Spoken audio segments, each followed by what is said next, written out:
You're listening to The White Rabbit, conversations on the art of presenting in a rather noisy world. Your hosts are Matt Krause and Alper Rozanes. Matt helps leaders of international companies speak, write, and present with confidence. Alper is an author, communications trainer, and a startup investor with a diverse portfolio of companies in Barcelona. If you like this podcast, please share with your friends and colleagues.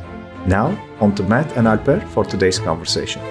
Alper, last week we were talking about the team slide. So today is the fifth principle, right? And what is the fifth principle? Which is scalability. Scalability. Tell me about that. What does that mean? The fifth criteria is scalability, and in a nutshell, scalability is the ability to increase your margin, not your revenues, but your margin as your company grows. And in this regard, in many of the investor presentations, I also see a confusion between scalability and growth or high growth. Yeah, and I think it's important to distinguish them. When you said scalability, for example. When you said scalability, the first thing I thought was either that we're scaling the revenues or we're growing the headcount or something like that. But you're saying, no, scalability means something totally different, huh? Well, we are scaling something, but it's neither the headcount nor the revenues. It's actually the profit margin that the company can generate. Okay, tell me more. And let me tell you more about that.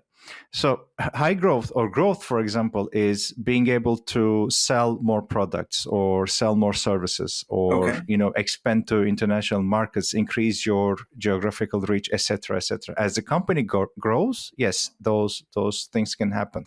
But the biggest difference between what scalability and growth are is, let's say you increase your sales from 10 to 100, but if you're scalable, that means you're not going to need to put 10 times more effort into increasing your sales from 10 to 100. Okay. Which means as our company grows, you generate more profits. Yes, it can come in the shape of more revenue, by the way, but it's not like 1 unit of production for 1 unit of sales. So for 10 units of sales, I need 10 units of production. And this is more visible, especially in the technology startups. They spend a long amount of time in the beginning of the project of the company to improve the project, to iterate, to reiterate, and then come up with a viable version. And when that is done, you don't need 10 times the effort to sell to 10 times more people. So that's basically the main difference between scalability and high growth. Okay. Now, why is this important?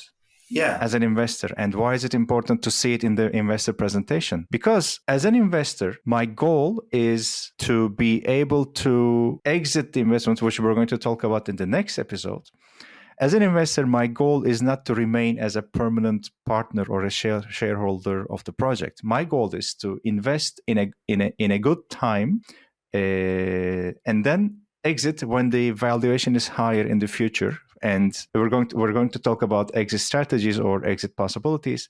But scalability directly impacts the future valuation of the company. So if you're a scalable project, which means you will generate more more profit in the future, which means you will have more margin in the future, then your future valuation is going to be high. That's actually the reason behind all those crazy valuations for the technological companies. They are putting a value on the future possibilities of the company from today. So that's why you have those crazy valuations, because most of the cost associated with developing the product is already taken care of. You have a product in your hand right now, or a service, if you're especially talking about the technological companies, and all you have to do is reach more customers, and you're not going to put the same effort that you did before, which means you're going to generate more revenue and more profit with the same level of effort that you're putting today.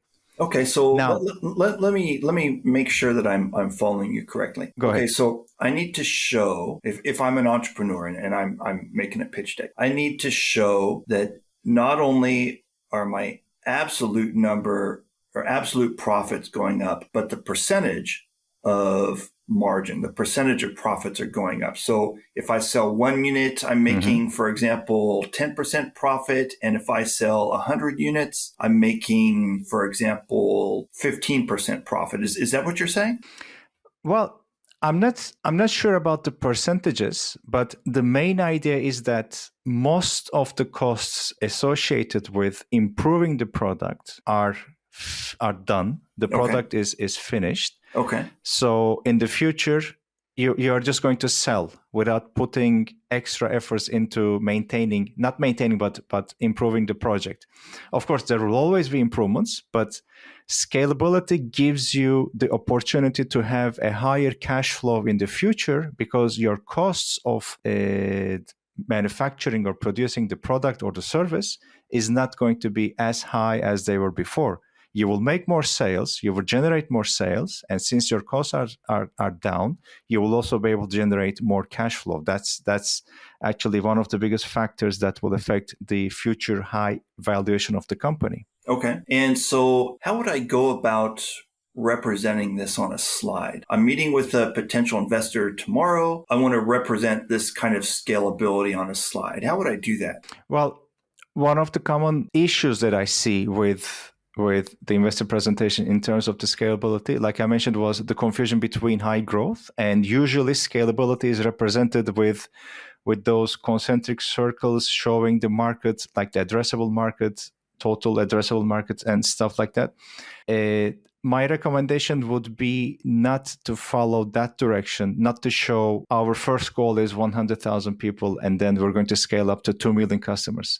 Okay. My recommendation would be to demonstrate scalability with data backing it up, of course, with research, and then show future potential growth, exponential growth, preferably if it exists, in terms of the revenue and how it reflects into the margin. So the margin is what I would recommend focusing on more, not necessarily the percentage of it alone, but also the amount of it. Okay. So let's take ourselves back to our hypothetical example, our recurring hypothetical example, the orange entrepreneurs. Oranges. Yeah, the orange selling entrepreneurs in Barcelona. Okay. So I'm an orange selling entrepreneur in Barcelona. And so when you mentioned this word research, are you saying, hey, Matt, go to Google and type in orange selling margins? Is that what kind of research you're talking about? What kind of research are you talking about? I don't think so. And it could be a little more complicated when there is a physical product involved, because eventually you will need to put in certain costs associated with the production of the thing that you're selling. But for example, you might be talking about, okay, the first 2 years we're going to invest in a system that will allow us to produce oranges, for example, at a continuously lower cost. And at the end of 2 years, there will be a perfect system for that. So cost of manufacturing one orange today is, let's say, 50 cents. In 2 years, it's going to be 5 cents. Okay. And after that, it will always remain as 5 cents. Okay. But our sell price today is €1, and then it will remain as 1, if not increase. So suddenly, not suddenly, but over the course of 2 years, and after that, my margin from one orange will increase from 50 cents to 95 cents. Okay. So that could be the research that you might be putting and justify how your cost is going to go down while your revenue stays the same or increases, and thus giving you a better margin. Okay. And tell me again from the potential investor's perspective. From the potential investor's perspective, why does the potential investor consider this important information? It's crucially important information, because the only way I'm going to make money from investing in a startup is entering today at a certain price and then exiting at a later date at a higher valuation. And in order to be able to make money from my investment, I need the future valuation of the company to be higher than what it is today. And scalability of the margin is one of the main factors that will increase the future valuation of the company because it means high cash flow in the future. Now, but does it mean, let me clarify that too. Does it mean that if a project is not scalable, it's not going to receive any investment? No, it doesn't mean that a non-scalable project is not going to receive investment. But especially when we talk about low liquidity periods, and we are entering a low liquidity period, if not already have entered, by the way, the competition gets more fierce for non-scalable projects to receive funding because while not impossible, it will be more difficult. Okay. It's not going to be impossible. It's going to be more difficult because the investors will be looking for future valuation. By the way, it doesn't mean that a non-scalable project will have to end as well, because you can create a project. You can come together 5 founders. You can create a team of 20 people, and you can create a sustainable company that will pay salaries, that will generate enough revenue to sustain these 20 people. You can do that. But if it is not scalable, it will just remain as that company. So it won't be very attractive for investors because, like I said, my goal is to enter today at X evaluation, let's say, and then exit it with 2x, 3x, or 5x in the future. And scalability is going to be one of the main factors affecting that. Okay. And we have time for one more question, and I have one in particular on my mind. So, give me an example of somebody. You can anonymize it, of course. Give me an example of somebody who did this poorly on a recent pitch deck that you saw. Somebody who was poorly representing their company's scalability or non-scalability.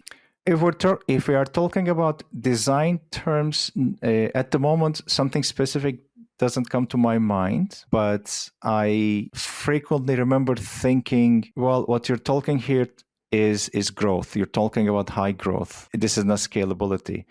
It is attractive. Of course, high growth, there are no problems with high growth for sure, but it doesn't contribute to the enhancement of the valuation in the future as much as scalability would. So I think the biggest problem would be not differentiating between high growth and scalability. And usually that's represented on the slide deck as higher future sales, higher future team, for example, size, or reaching a bigger market under the scalability, but it actually doesn't have to do with scalability as much as it does with future growth of the company.